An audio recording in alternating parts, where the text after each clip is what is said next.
You say you have this giant command center of gear that you're using to integrate audio with visual. What kind of pieces are in that setup, and how do you use them? So in order to be free to improvise and not have a set structure, I've integrated some of the controls from the VB-99 to my bass here. So the increment decrement switches and the potentiometer are now assigned to this, which allows me to control the scenes that we play along with. So we can improvise as long as we want, and then when it's time to move on, I can just go to the next scene and hit launch, and we're in the next part of the music. And so the MIDI notes are synchronized with the melodies or grooves or events that we're playing musically. So that's all happening on hopefully a huge screen while we're playing. And then that goes to a V8. Roland V8, which I use to, when I change songs, I have to switch to another video source so I can have access to the screen. And so that's on the floor as well. And I've got these switches to control the scenes. Then I've got I've got my bass volume. I've got this one controlling the sequence, the second pedal controlling the sequence volume, and the brightness of the screen. So if we fade the music out, the video fades out as well. I've got another two expression pedals that control the looping that I do, and then individual tracks of the loops that I create improvisationally are also on the floor. So it's a lot to control. Plus I have a little MIDI mixer that some of the songs we kind of improvisationally start out without me playing, and I just bring in loops depending on what it feels like, and that's there, as well as all the other stuff with the VB-99 on the table, computer, interface, little mixer, the Mac Mini video pedals. Wow, it's amazing. Busy. I'm busy. So you have a custom bass guitar. The custom part is the VB-99 controls. This is my signature bass, so it's not really custom. It's a factory bass that we've modified to integrate the VB-99 into. How does the VB-99, do you use it on stage, obviously, as well as in the studio? Oh, definitely. I track with it, for sure, and it's on stage, and of course I use the sounds, but also the FC300 and the expression controls that are accessible in the back here and here allow me to manage all this stuff that I'm busy with, you know, so. What are some of your favorite sounds in the VB-99? The meat and potatoes that I use are octave, wah-wah, some really long reverbs. Because it's my signature instrument, I have my sound that I want.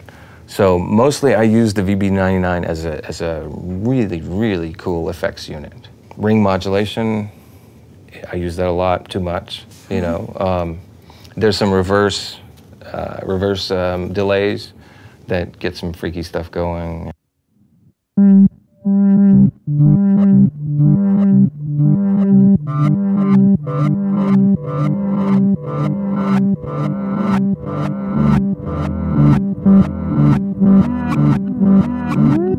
In this process of looping, I can establish a bass groove, and I'm free to do whatever I want at that point. And so I'll dial up the Chili Peppers rock distortion guitar and things, you know, when things are really happening, that's one element I'll add, you know. So it allows me to do a lot more than just, okay, I'm playing bass. I mean, there was a development part where I was just focused on getting my sound. So I was developing my instrument, developing my technique, and that was the focus for a long time. But once I started writing and composing, then I was starting to look for different ways the bass could function. At that point, I really embraced whatever new pedal or whatever modification. I always hack everything, you know. So this is hacked, you know. So I started hacking pedals and interfaces a long time ago, so that was just natural for me. For example, the VB-99 is kind of like the ultimate huge 20 or 30 pedals that you can have on the floor in one little package, you know. So that's one of the main reasons, you know, I use it. It's just that versatility in such a small package. One of the misconceptions about the V-Bass when I tell them that I use it is that, oh, that's the MIDI system, you know? And it's, for better or worse, I mean, yeah, now that with the VB-99, it does output MIDI, but still MIDI is slow. And that's one of the great things about the VB-99 is that it's not MIDI. It's processing each string individually. There's no latency. You know, you don't have to worry about the, you know, actually to get MIDI to read bass signals would require like a cryogenic computer with dry ice to keep it cool enough to process fast enough to read a low bass signal to put out a MIDI note. We can't carry around those kind of processors, but the processors in here processing the audio for each string is immediate, and there's individual processing for each string, plus A and B versions of those, plus all the modeling. I feel like I haven't scratched the surface of what it can do. You know. How long have you been using the instrument? I think about 3 years, something like that. That's fantastic. So. Do you have any special sounds or anything you'd want to demonstrate for us? Or? This makes a really nice melody sound if you barely mix in this octave.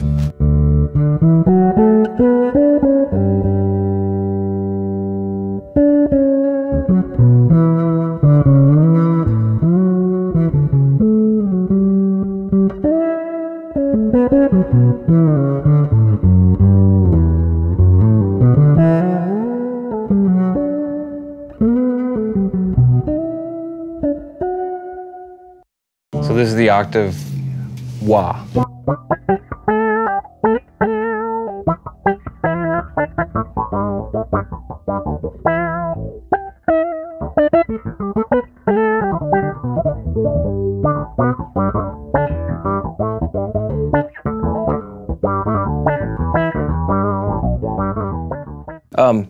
The one thing about the VB-99 is that it rewards clean playing.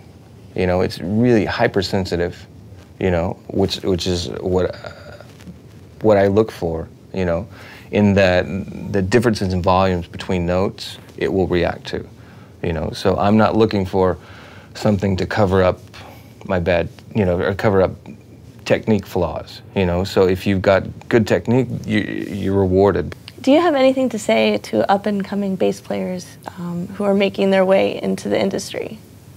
I've always looked at this instrument, the bass, you know, as a user interface. And so I've always tried to modify, and in designing this instrument, try to modify the interface to accommodate how I want to play and the sounds I want to get. So if people coming up, if students, if young players can look at the instrument and the technology as a kind of a moldable interface for their imagination, I think that's how they should look at it, you know. So products like these, your instrument, how you set it up, if you start taking control of those things, it goes a long way to giving yourself an identity on the instrument, you know, with sounds, with how the instrument's built, how you play it. All those things go into the making of how you want to create music.